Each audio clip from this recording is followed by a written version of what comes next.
ਅੱਜ ਅਸੀਂ ਖੜੇ ਹਾਂ ਡੇਰਾਬੱਸੀ ਹਿਮਜ਼ ਸੈਂਟਰ, ਜਿੱਥੇ doctor Amar Singh Azad, doctor ਅਵਧੇਸ਼ Pandey, Acharya Manish, doctor ਵਿਸ਼ਵਰੂਪ ਰਾਏ ਚੌਧਰੀ ਵਰਗੇ ਵੱਡੇ ਵੱਡੇ ਦਿੱਗਜ ਡਾਕਟਰ ਇੱਥੇ ਆ ਕੇ ਇਲਾਜ ਕਰਦੇ ਨੇ ਪੇਸ਼ੈਂਟਸ ਦਾ। ਜਿਸ ਰੂਮ ਦੇ ਵਿੱਚ ਅਸੀਂ ਖੜੇ ਹਾਂ ਉਹ ਰੂਮ ਇੱਕ ਲੈਂਡਮਾਰਕ ਸਾਬਤ ਹੋ ਰਿਹਾ, ਜਿੱਥੇ ਤੁਸੀਂ ਦੇਖ ਸਕਦੇ ਹੋ। मैं अपने कैमरामैन ਨੂੰ ਬੇਨਤੀ ਕਰਾਂਗਾ ਕਿ ਉਹ ਟੱਬ ਦਿਖਾਉਣ ਇੱਥੇ। ਜਿਹੜੇ ਟੱਬ ਇੱਥੇ ਜਿਹੜੇ ਤੁਹਾਨੂੰ ਨਜ਼ਰ ਆ ਰਹੇ ਨੇ, ਇਹ ਉਹ ਟੱਬ ਨੇ ਜਿਨ੍ਹਾਂ ਨੇ ਡਾਇਲਿਸਿਸ ਦਾ ਇੱਕ ਵੱਡੀ ਕ੍ਰਾਂਤੀ ਲਿਆਂਦੀ ਹੈ। ਡਾਇਲਿਸਿਸ ਇਹ ਟੱਬ ਦੇ ਵਿੱਚ ਬਿਠਾ ਕੇ ਡਾਇਲਿਸਿਸ ਕੀਤਾ ਜਾਂਦਾ ਹੈ ਤੇ ਨੈਚੁਰਲ ਡਾਇਲਿਸਿਸ ਹੈ। ਜਦੋਂ ਇਹ ਨੈਚੁਰਲ ਡਾਇਲਿਸਿਸ ਹੋਣ ਲੱਗ ਜਾਂਦਾ ਹੈ ਤਾਂ ਉਸ ਤੋਂ ਬਾਅਦ ਪੇਸ਼ੈਂਟ ਜਿਹੜਾ ਉਹ ਆਪਣੇ ਆਪ ਠੀਕ ਹੋਣ ਲੱਗ ਜਾਂਦਾ। ਕੋਈ ਖੂਨ ਨਹੀਂ ਬਾਹਰ ਕੱਢਿਆ ਜਾਂਦਾ, ਮਸ਼ੀਨ ਦੇ ਵਿੱਚੋਂ ਦੀ ਕੱਢ ਕੇ ਦੁਬਾਰਾ ਨਹੀਂ ਸਾਫ਼ ਕਰਕੇ ਲਿਆਂਦਾ ਜਾਂਦਾ।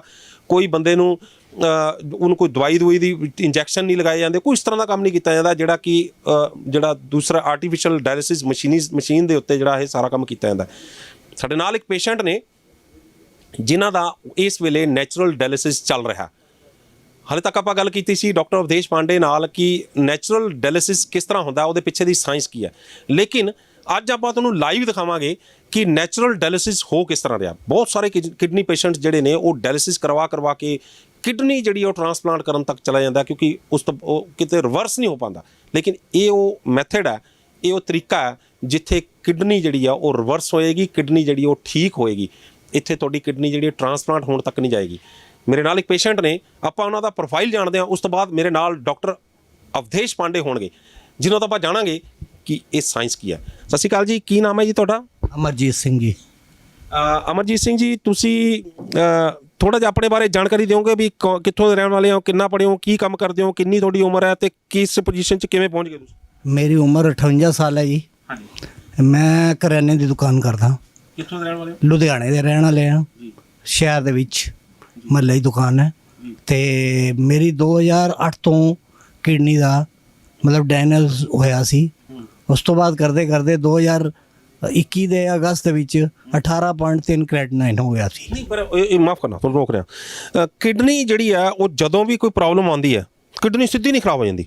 ਕਿਡਨੀ ਖਰਾਬ ਹੋਣ ਤੋਂ ਪਹਿਲਾਂ ਬਹੁਤ ਸਾਰੇ ਤੁਹਾਨੂੰ ਆਵਾਜ਼ਾਂ ਮਾਰਦੀ ਹੈ, ਬਚਾ ਲਓ ਮੈਨੂੰ, ਬਚਾ ਲਓ, ਜਾਂ ਹਲੇ ਵੀ ਬਚੋ, ਆ ਮੈਨੂੰ ਆਹ ਹੋ ਗਿਆ, ਹਲੇ ਵੀ ਬਚੋ, ਯੂਰਿਕ ਐਸਿਡ ਵੱਧ ਗਿਆ, ਹਲੇ ਵੀ ਬਚੋ, ਸਿਰਮ ਕ੍ਰੈਟਿਨਿਨ ਥੋੜ੍ਹਾ ਜਿਹਾ ਵੱਧ ਗਿਆ, ਹਲੇ ਵੀ ਬਚੋ। ਕੁਛ ਨਾ ਕੁਛ ਇੰਡੀਕੇਸ਼ਨ ਤੁਹਾਨੂੰ ਦਿੰਦੀ ਰਹਿੰਦੀ ਹੈ। ਉਹ ਤੁਹਾਨੂੰ ਇੰਡੀਕੇਸ਼ਨ ਨਹੀਂ ਦਿੱਤੇ ਉਹਨਾਂ ਨੇ? ਨਹੀਂ, 2008 ਤੋਂ ਬਾਅਦ ਮੇਰੇ ਯੂਰਿਕ ਐਸਿਡ ਵੱਧਦਾ ਸੀ, ਪਰ ਉਹ ਡਾਕਟਰ ਵਗੈਰਾ ਕੋਲ ਗਏ, ਉਹਨੇ ਯੂਰੋਲਿਕ ਔਰ ਫੈਬੋਟਾਸ ਦਵਾਈ ਲਾਤੀ।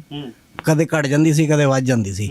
ਖਾਣ ਪੀਣ ਦਾ ਥੋੜਾ ਪਰਹੇਜ਼ ਦੱਸਤਾ ਕਿ ਦਾਲਾਂ ਨਹੀਂ ਖਾਣੀਆਂ, ਨੌਨ ਵੈਜ ਰੈਡ ਨਹੀਂ ਖਾਣਾ, ਬਾਕੀ ਸਭ ਕੁਝ ਖਾਈ ਪਿਓ। ਨਹੀਂ, ਪਰ ਤੁਹਾਨੂੰ ਇਹਨਾਂ ਨੇ ਇਹ ਨਹੀਂ ਦੱਸਿਆ ਕਿ ਕਿਡਨੀ ਖਰਾਬ ਹੋ ਜਾਏਗੀ ਭਾਈ ਸਾਹਿਬ, ਇਹ ਤਾਂ ਤੁਹਾਡੀ ਇੰਡੀਕੇਸ਼ਨ ਹੈ? ਨਹੀਂ, ਇਹੋ ਜਿਹੀ ਕਿਸੇ ਡਾਕਟਰ ਨੇ ਮੈਨੂੰ ਇੰਡੀਕੇਸ਼ਨ ਨਹੀਂ ਦਿੱਤੀ। ਤੇ 2008 'ਚ ਜਦ ਮੈਂ ਚੈੱਕ ਕਰਾਇਆ ਸਾਰਾ ਪੂਰਾ ਬੋਡੀ ਚੈੱਕਅਪ, ਉਹਦੇ ਵਿੱਚ ਇਹ ਕ੍ਰੈਟਨਾਈਨ ਵਧਿਆ ਆਇਆ। ਤੇ ਮੈਨੂੰ ਲੁਧਿਆਣੇ ਇੱਕ ਡਾਕਟਰ ਹੈਗੇ ਨੇ, ਡਾਕਟਰ CMC ਦੇ ਹੈਗੇ ਨੇ, ਉਹਨਾਂ ਦੇ ਨਾਲ ਮੇਰੀ ਬੇਟੀ ਪੜ੍ਹਦੀ ਸੀ ਤੇ ਉਹਨਾਂ ਨੇ ਦੱਸਿਆ ਬੇਟਾ ਤੁਹਾਡੇ ਗੁਰਦੇ 'ਚ ਨੁਕਸ ਪੈ ਗਿਆ। ਨਹੀਂ, ਪਰ ਤੁਸੀਂ ਪਹਿਲਾਂ ਕੁਛ ਨਾ ਕੁਛ ਤਾਂ ਇਹੋ ਜਿਹਾ ਕੀਤਾ ਹੋਣਾ ਨਾ ਜਿਹਦੇ ਕਰਕੇ ਗੁਰਦੇ 'ਚ ਨੁਕਸ ਪੈ ਗਿਆ। ਕੁਛ ਦਵਾਈਆਂ, ਕੋਈ ਪੇਨ ਕਿਲਰ ਖਾ ਰਹੇ ਹੋਣੇ, ਕੁਝ ਇਸ ਤਰ੍ਹਾਂ ਦੀ ਚੀਜ਼ਾਂ, ਪ੍ਰੋਟੀਨ ਜਿਹੜਾ ਉਹ ਅਨਨੈਚੁਰਲ ਪ੍ਰੋਟੀਨ ਖਾ ਰਹੇ ਹੋਣੇ ਬਹੁਤ ਜ਼ਿਆਦਾ, ਕੁਛ ਇਸ ਤਰ੍ਹਾਂ ਦਾ ਕੁਛ ਤਾਂ ਕਰ ਹੀ ਰਹੇ ਹੋਣੇ ਜਿਹਦਾ ਕਿਡਨੀ ਖਰਾਬ ਹੋਈ। ਨਹੀਂ, ਪੇਨ ਕਿਲਰ ਮੈਂ ਬਿਲਕੁਲ ਨਹੀਂ ਖਾਧੀ। ਮੈਂ 2 ਟਾਈਮ BP ਦੀ ਗੋਲੀ ਖਾਂਦਾ ਸੀ ਔਰ ਯੂਰਿਕ ਐਸਿਡ ਜਾਂ ਯੂਰੀਆ ਆਪਣਾ ਉਹਦੇ। ਫਿਰ ਉਸ ਤੋਂ ਬਾਅਦ ਥੋੜ੍ਹਾ ਜਿਹਾ ਉਹ ਕਹਿੰਦੇ ਹਾਰਟ ਦੀ ਗੋਲੀ ਲਾ ਲਓ, ਨਹੀਂ ਤੇ ਹਾਰਟ ਕਮਜ਼ੋਰ ਹੋ ਜਾਏਗਾ ਤੁਹਾਡਾ। ਤੇ ਫਿਰ ਉਹਨਾਂ ਨੇ ਸ਼ੂਗਰ ਨਹੀਂ ਹੈਗੀ ਜੀ, ਬਿਲਕੁਲ ਮੇਰੀ ਫੈਮਿਲੀ 'ਚ ਕਿਸੇ ਨੂੰ ਸ਼ੂਗਰ ਨਹੀਂ ਹੈ। ਤੇ ਉਸ ਤੋਂ ਬਾਅਦ ਮੈਨੂੰ ਇਹਨਾਂ ਨੇ ਫਿਰ ਲਾਤੀ ਗੋਲੀ ਡਾਇਟੋਰ ਜਾਂ ਲੈਕਸਿਸ। ਤੇ ਉਸ ਤੋਂ ਬਾਅਦ ਚੱਲਦਾ ਰਿਹਾ ਆਰਾਮ ਨਾਲ। ਫਿਰ ਮੈਂ ਵਿੱਚ ਨਾ ਆਯੁਰਵੈਦਿਕ ਦਵਾਈ ਵੀ ਲਈ ਹੈ ਮੱਧ ਪ੍ਰਦੇਸ਼ ਤੋਂ 3-4 ਸਾਲ, ਤੇ ਉੱਥੋਂ ਫਿਰ ਮੈਨੂੰ ਠੀਕ ਸੀ। ਪਰ ਮਾਰਚ ਦੇ ਵਿੱਚ ਕਰੋਨਾ ਆਉਣ ਕਰਕੇ ਟ੍ਰੇਨਾਂ ਬੰਦ ਹੋਈਆਂ। ਟ੍ਰੇਨਾਂ ਬੰਦ ਹੋਣ ਕਰਕੇ ਮੈਂ ਜਾ ਨਹੀਂ ਸਕਿਆ। ਮੇਰਾ ਜੰਪ ਮਾਰ ਕੇ 18.3 ਕ੍ਰੈਟਨਾਈਨ ਹੋ ਗਿਆ। ਉਸ ਤੋਂ ਬਾਅਦ ਮੈਨੂੰ ਡਾਇਲਿਸਿਸ ਤੇ ਪਾਤਾ ਇਹਨਾਂ ਨੇ। ਅੱਛਾ, ਤੁਹਾਨੂੰ ਕੋਈ ਡਾਈਟ ਚੇਂਜ ਕਰਨ ਨੂੰ ਕਿਹਾ ਸੀ ਜਾਂ ਤੁਹਾਨੂੰ ਦਵਾਈਆਂ ਜਿਹੜੀਆਂ ਦੱਸਿਆ ਕਿਸੇ ਨੇ, ਤੁਹਾਨੂੰ ਕਿਸੇ ਡਾਕਟਰ ਨੇ ਦੱਸਿਆ ਕਿ ਤੁਹਾਡੀਆਂ ਆਹ ਦਵਾਈਆਂ ਤੁਹਾਡੀ ਕਿਡਨੀ ਖਰਾਬ ਕਰ ਰਹੀਆਂ ਨੇ ਭਾਈ ਸਾਹਿਬ, ਤੁਸੀਂ ਇਹਦਾ ਕੋਈ ਹੋਰ ਤਰੀਕਾ ਲੱਭੋ? ਨਹੀਂ, ਮੈਨੂੰ ਸਿਰਫ ਫਰੂਟ ਖਾਣ ਨੂੰ 4 ਫਰੂਟ ਕਿਹਾ ਸੀ, ਨਾਸਪਾਤੀ, ਐਪਲ, ਪਪੀਆ ਤੇ ਅਮਰੂਦ। ਤੇ ਪਾਈਨਐਪਲ ਖਾ ਸਕਦੇ ਹੋ ਜਾਂ ਸੀਜ਼ਨ ਦਾ ਆਏਗਾ। ਮਤਲਬ ਕਈ ਫਰੂਟ ਵੀ ਬੰਦ ਕਰ? ਸਾਰੇ ਫਰੂਟ ਬਾਕੀ ਬੰਦ ਸੀਗੇ। ਅੱਛਾ। ਤੇ ਡਰਾਈ ਫਰੂਟ ਤੇ ਟੋਟਲ ਬੰਦ ਸੀਗੇ। ਕਿਹਨੇ ਬੰਦ ਕੀਤੇ? ਐਲੋਪੈਥੀ ਜਾਂ ਕਿਸੇ ਹੋਰ? ਐਲੋਪੈਥਿਕ ਵਾਲਿਆਂ ਨੇ ਸਾਰਾ ਬੰਦ ਕੀਤਾ ਸੀ। ਅੱਛਾ। ਉਸ ਤੋਂ ਬਾਅਦ ਮੇਰਾ ਚੱਲਦਾ ਰਿਹਾ ਤੇ ਬਾਕੀ ਸਬਜ਼ੀਆਂ ਦੇ ਵਿੱਚ ਦਾਲਾਂ ਨਹੀਂ ਬਿਲਕੁਲ ਟੱਚ ਕਰਨੀਆਂ ਤੇ ਪੱਤੇ ਵਾਲੀ ਸਬਜ਼ੀ ਕੋਈ ਵੀ ਨਹੀਂ ਲੈਣੀ, ਨਾ ਪਾਲਕ, ਨਾ ਕੋਈ ਮੇਥੀ, ਨਾ ਧਨੀਆ ਪੱਤਾ, ਨਾ ਪੁਦੀਨਾ, ਕੋਈ ਚਟਨੀ ਵਗੈਰਾ ਕੁਝ ਨਹੀਂ। ਤੇ ਉਹ ਚੱਲਦਾ ਰਿਹਾ 2021 ਦੇ ਅਗਸਤ ਦੇ ਵਿੱਚ ਆ ਕੇ ਮੈਂ ਇੱਕਦਮ ਡਾਊਨ ਹੋ ਗਿਆ। ਫਿਰ ਹੁਣ ਇੱਥੇ ਆਇਆ, ਹੁਣ ਮੇਰਾ 18 ਪੁਆਇੰਟ ਤੋਂ 8.3 ਤੇ ਆ ਗਿਆ ਤੇ ਮੈਂ ਆਪਣੀ ਪੂਰਾ ਟ੍ਰੇਨਿੰਗ ਲੈ ਕੇ ਨਹੀਂ ਆਪਾਂ ਆਉਨੇ ਆ।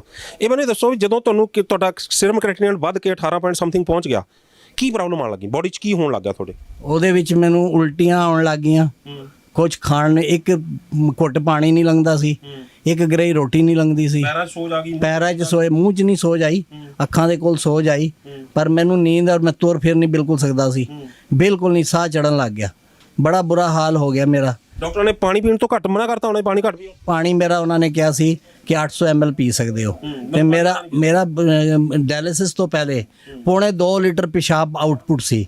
ਡਾਇਲਿਸਿਸ ਕਰਾਂਦਾ ਗਿਆ ਮੇਰਾ 350 ml ਆਊਟਪੁੱਟ ਰਹਿ ਗਿਆ ਇੱਕਦਮ। ਨਮਕ ਵੀ ਘਟਾਤਾ ਸੀ ਤੁਹਾਡਾ? ਨਮਕ ਤੇ ਬੰਦ ਹੀ ਸੀਗਾ। ਤੁਸੀਂ ਨਮਕ ਪਹਿਲਾਂ ਜ਼ਿਆਦਾ ਖਾਂਦੇ ਸੀ? ਨਹੀਂ, ਨਮਕ ਵੀ ਨਹੀਂ ਜ਼ਿਆਦਾ ਖਾਂਦਾ ਸੀ, ਪਰ ਮੈਂ ਨਮਕ ਮਤਲਬ ਘਰ ਯੂਜ਼ ਟਾਟਾ ਵਗੈਰਾ ਹੁੰਦਾ ਸੀ, ਇਸ ਕਰਕੇ ਉਹੀ ਚੱਲਦਾ ਸੀ। ਫਿਰ ਇਹਨਾਂ ਨੇ ਜਦ ਆਯੁਰਵੇਦ ਦਾ ਚੱਲਿਆ, ਉਹਨਾਂ ਨੇ ਸਿੰਗਾ ਨਮਕ ਚਾਲੂ ਕਰਵਾਇਆ ਪਾਕਿਸਤਾਨੀ, ਉਹ ਫਿਰ ਮੈਂ ਉਹ ਯੂਜ਼ ਕਰਦਾ। ਮੈਂ ਜਿੰਨਾ ਵੀ ਪ੍ਰੋਟੋਕੋਲ ਆਯੁਰਵੇਦ ਦਾ ਹੈਗਾ ਉਹ ਫੋਲੋ ਕਰਦਾ ਰਿਹਾ। ਅੱਛਾ, ਇੱਕ ਹੁਣ ਦੱਸੋ, ਤੁਸੀਂ ਜਦੋਂ ਤੁਹਾਡਾ ਸੀਰਮ ਕ੍ਰੀਏਟਿਨਿਨ ਜਿਹੜਾ ਵੱਧ ਕੇ 18 ਪੁਆਇੰਟ ਸਮਥਿੰਗ ਪਹੁੰਚ ਗਿਆ, ਫਿਰ ਉਸ ਤੋਂ ਬਾਅਦ ਤੁਸੀਂ ਕਿਸੇ ਹੋਰ ਡਾਕਟਰ, ਕਿਸੇ ਹੋਰ ਕੋਲ, ਕਿਸੇ ਇੱਧਰ ਉੱਧਰ ਫਿਰੇ, ਕਿਤੇ ਵੀ ਕਿਤੋਂ ਬਚ ਜਾਵਾਂ ਮੈਂ? ਲੁਧਿਆਣੇ ਡਾਕਟਰ ਦੀਪ ਹਸਪੀਟਲ ਹੈ ਮਾਡਲ ਟਾਊਨ ਦੇ ਵਿੱਚ, ਉੱਥੇ ਡਾਕਟਰ ਰਾਜਨ ਹੈ, ਉਹਨਾਂ ਕੋਲ ਗਏ, ਉਹਨਾਂ ਨੇ ਕਿਹਾ ਇਮੀਡੀਏਟ ਡਾਇਲਿਸਿਸ ਹੋਣਗੇ। ਰੈਗੂਲਰ 5 ਡਾਇਲਿਸਿਸ ਰੈਗੂਲਰ ਹੋਏ ਅੱਜ ਕੱਲ ਪਰਸੋਂ, ਅੱਜ ਕੱਲ ਪਰਸੋਂ ਤੇ 5 ਦਿਨ ਕਰਨ ਤੋਂ ਬਾਅਦ ਫਿਰ ਉਹਨਾਂ ਨੇ 3 ਦਿਨ ਬਾਅਦ ਫਿਰ ਕੀਤਾ, ਫਿਰ ਉਹਨਾਂ ਨੇ ਹਰ 3 ਦਿਨ ਬਾਅਦ ਕਹਿਤਾ ਕਰੋ। ਫਿਰ ਮੈਂ ਉੱਥੋਂ ਨਾ ਮਤਲਬ ਇੱਕ ਡਾਕਟਰ ਹੋਰ ਕੰਸਲਟ ਕੀਤਾ ਤੇ ਉਹ ਡਾਕਟਰ ਗੁਰਪ੍ਰੀਤ ਸਿੰਘ ਹੈ, ਆਪਣਾ ਸ਼ਾਸਤਰੀ ਨਗਰ ਲੁਧਿਆਣਾ। ਉਹ ਕਹਿੰਦੇ ਮੈਂ ਤੁਹਾਡਾ ਡਾਇਲਿਸਿਸ ਬੰਦ ਕਰਾਂਗਾ। ਉਹਨੇ ਇੱਕ ਇਹਦੇ ਕੋਲ 7 ਗੋਲੀਆਂ ਸੀ, 8 ਡਾਕਟਰ ਰਾਜਨ ਕੋਲ, ਉਹਨੇ 17 ਗੋਲੀਆਂ ਕਰਤੀਆਂ। ਮਤਲਬ ਕਿਹੜੀਆਂ? ਐਲੋਪੈਥੀ ਦੀ? ਐਲੋਪੈਥਿਕ ਦੀ ਵੀ ਵਿੱਚੇ ਹੋਮੋਪੈਥਿਕ ਦੀ ਵੀ।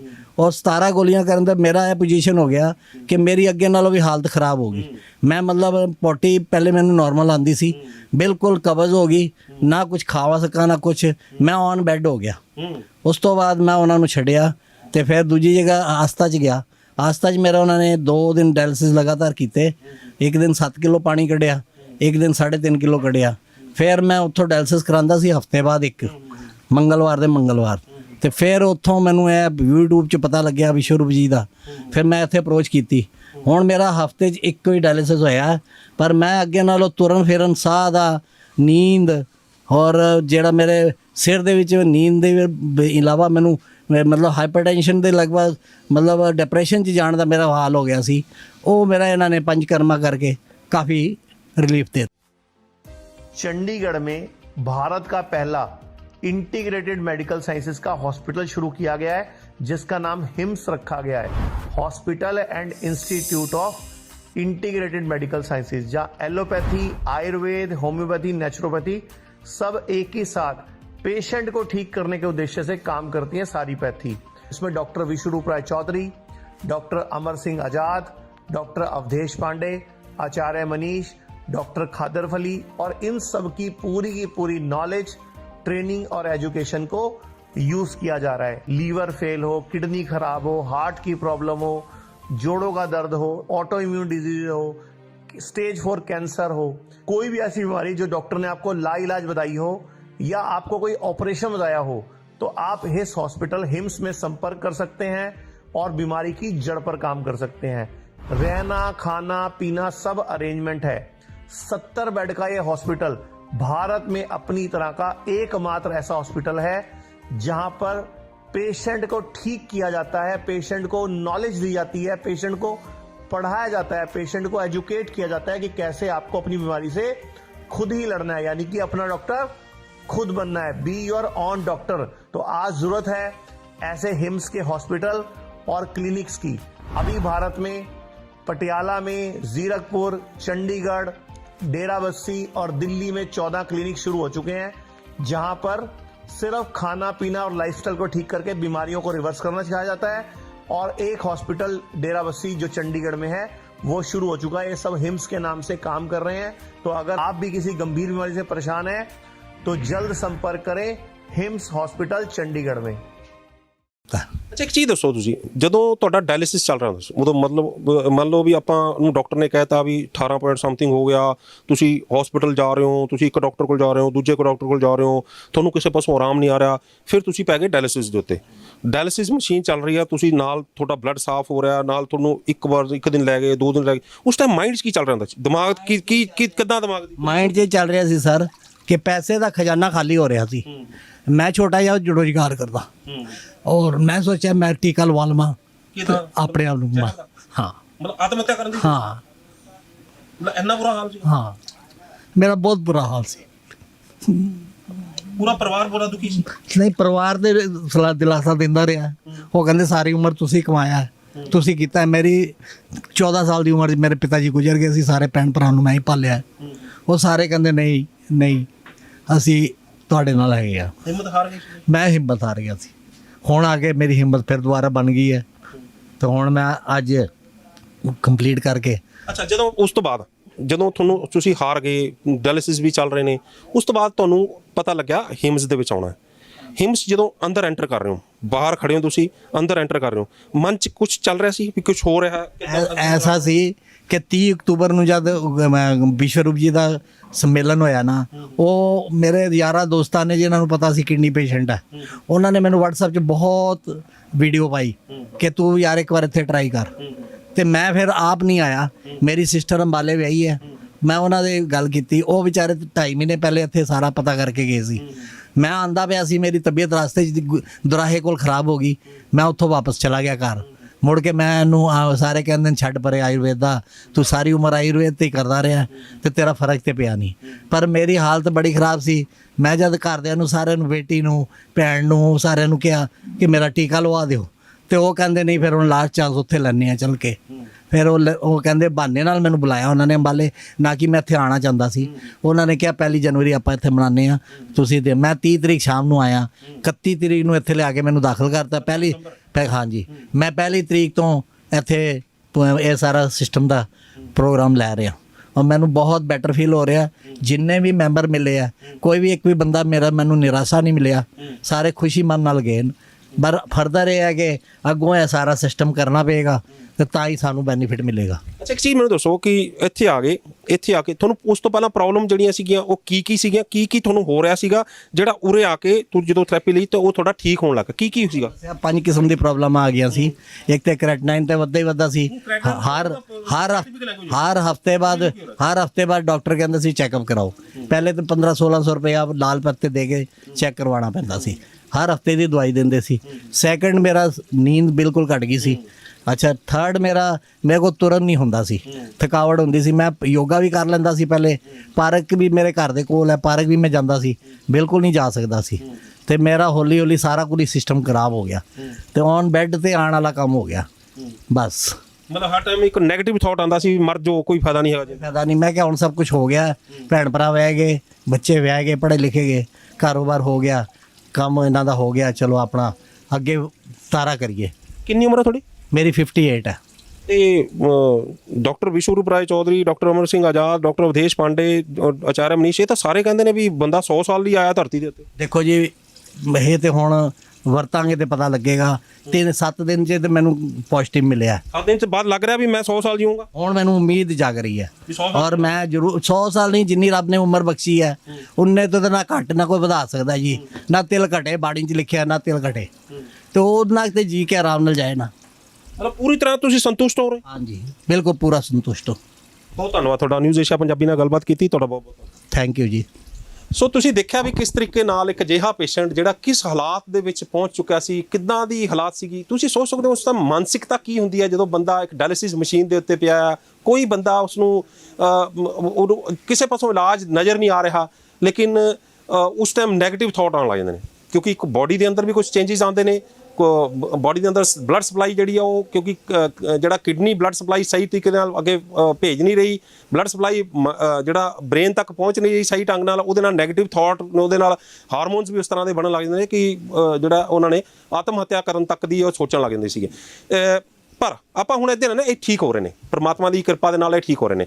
ਹੁਣ ਆਪਾਂ ਇਹ ਸਾਇੰਸ ਸਮਝਦੇ ਹਾਂ, ਕਿਉਂਕਿ ਇਹ ਬਹੁਤ ਵੱਡੀ ਸਾਇੰਸ ਹੈ, ਇੱਕ ਅਜਿਹੀ ਰੈਵੋਲੂਸ਼ਨ ਕਹਿ ਸਕਦੇ ਆਪਾਂ ਇਹਨੂੰ, ਇੱਕ ਅਜਿਹੀ ਸਾਇੰਸ ਹੈ ਕਿ ਜਿਸ ਨੂੰ ਇੱਕ ਵੱਡੇ ਲੈਵਲ ਦੇ ਉੱਤੇ ਚੈਲੰਜ ਵੀ ਕੀਤਾ ਗਿਆ, ਲੇਕਿਨ thanks to god and thanks to ਜਿਹੜਾ ਇਹਨਾਂ ਡਾਕਟਰਸ ਦੀ ਟੀਮ ਦਾ, ਜਿਨ੍ਹਾਂ ਨੇ ਇੱਕ ਨਵਾਂ ਜਿਹੜਾ ਰੈਵੋਲੂਸ਼ਨ ਲਿਆਂਦਾ। ਔਰ ਅੱਜ ਤੁਹਾਡੇ ਸਾਹਮਣੇ ਸਬੂਤ ਦੇ ਤੌਰ ਦੇ ਉੱਤੇ ਸਰਦਾਰ ਅਮਰਜੀਤ ਸਿੰਘ ਜੀ ਇੱਥੇ ਪਏ ਨੇ, ਔਰ ਜਿਨ੍ਹਾਂ ਨੂੰ ਇੱਕ ਹਫਤੇ ਦੇ ਵਿੱਚ 5 ਡਾਇਲਿਸਿਸ ਹੋ ਰਹੇ ਸੀ, ਅੱਜ ਬਿਲਕੁਲ ਕਹਿ ਰਹੇ ਨੇ ਵੀ ਮੈਂ ਬਿਲਕੁਲ ਠੀਕ ਹੈ। ਜਿਹੜੀ ਪ੍ਰੋਬਲਮ ਆ ਰਹੀ ਹੈ ਸਾਇੰਸ ਸਮਝਦੇ ਹਾਂ। ਡਾਕਟਰ ਅਵਧੇਸ਼ ਪਾਂਡੇ ਸਾਡੇ ਨਾਲ ਨੇ। ਡਾਕਟਰ ਸਾਹਿਬ ਤੁਹਾਡਾ ਨਿਊਜ਼ ਏਸ਼ੀਆ ਪੰਜਾਬੀ ਦੇ ਬਹੁਤ ਬਹੁਤ ਸਵਾਗਤ ਹੈ। सत श्रीकाल जी, सत श्रीकाल आपके सारे दर्शकों के लिए।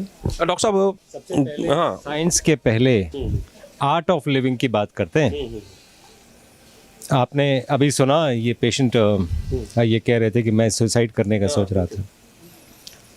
तो बात ये है कि डॉक्टर्स का क्या फ़र्ज़ बनता है जान बचाने का।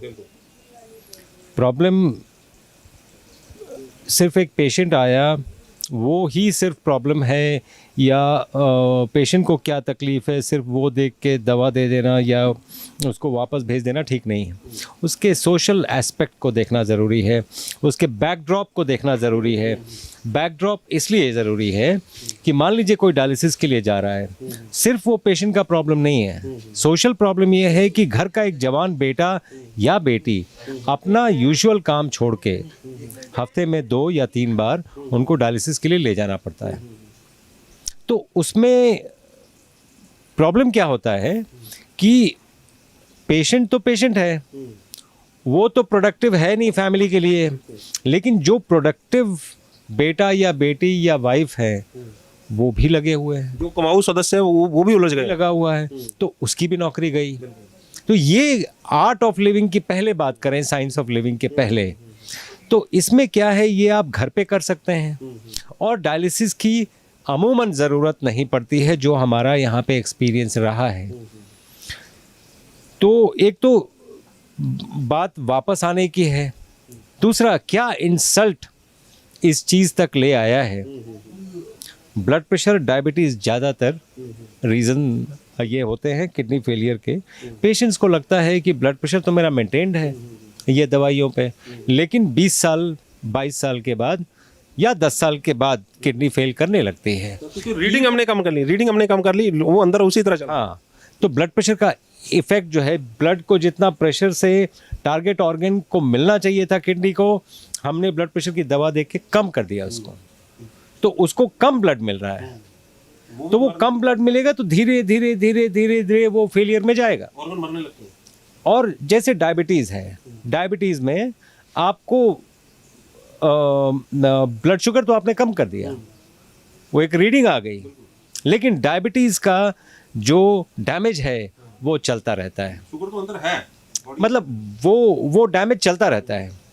तो नेफ्रोपैथी हो, कार्डियोमायोपैथी हो, माइक्रोएंजियोपैथी हो, जो रेटिनोपैथी में, या फिर लिम्स का प्रॉब्लम, कई बार लिम्स काटने पड़ते हैं, तो ये डायबिटीज़ का प्रॉब्लम चलता रहता है even though blood sugar is normal.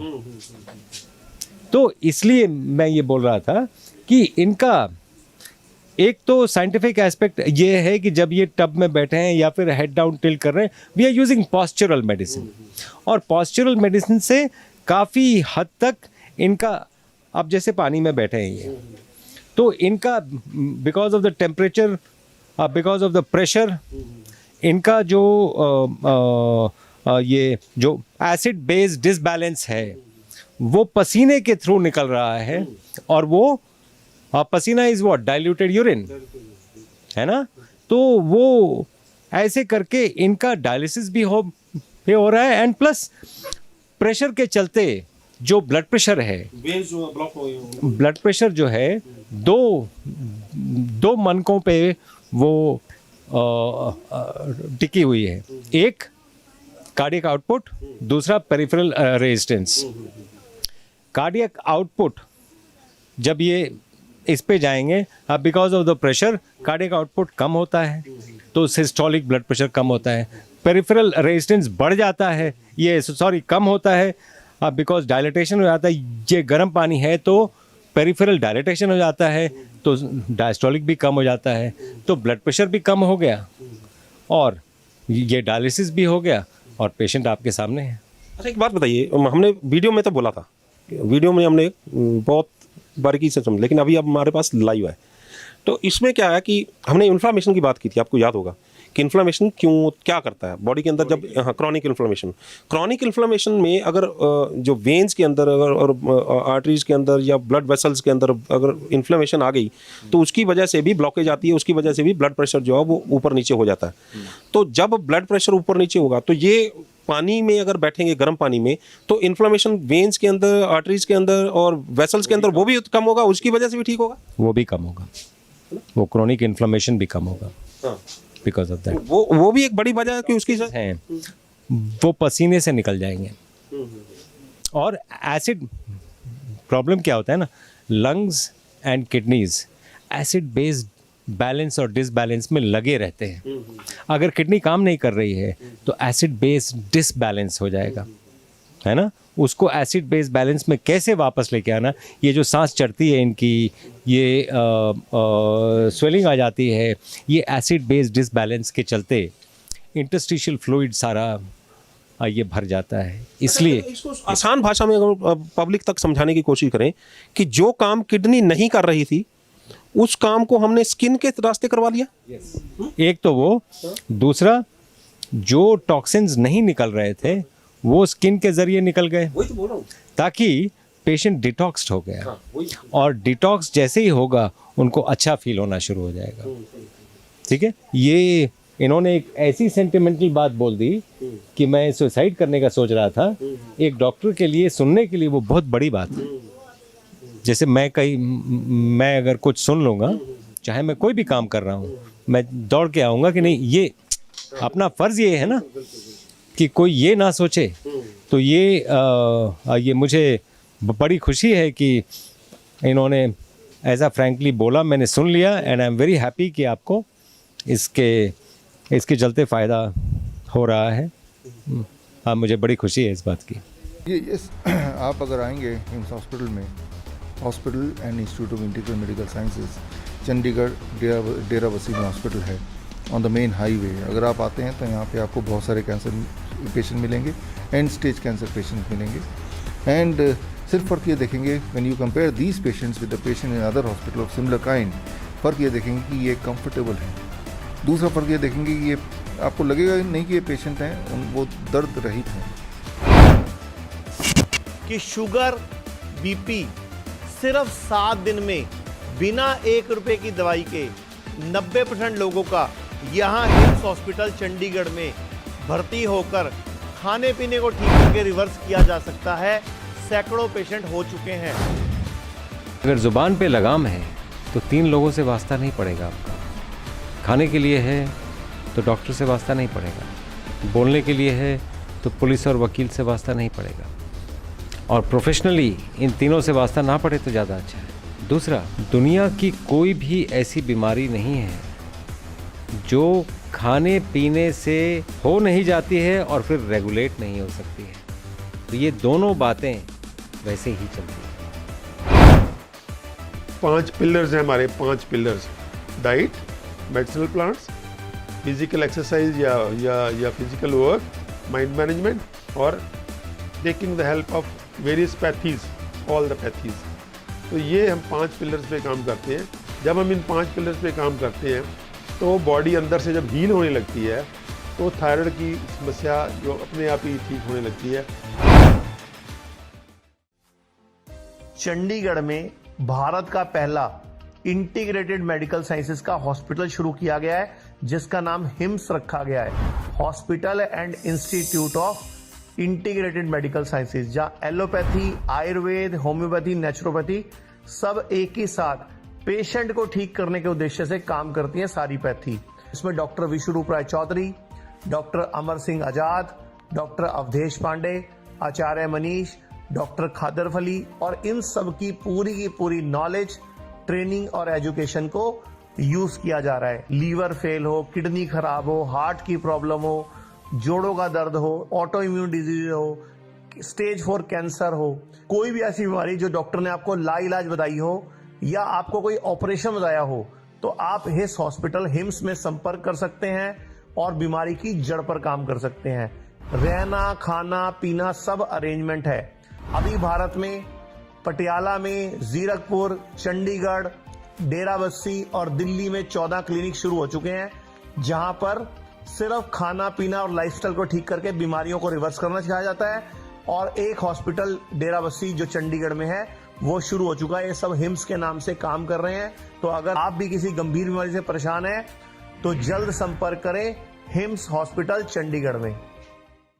खुशी है बहुत इस बार की। थोड़ा सा आप तब को भी समझाएंगे भी कैसे काम कर रहा है ये? नहीं, वो मैंने आपको बताया, ये नॉर्मली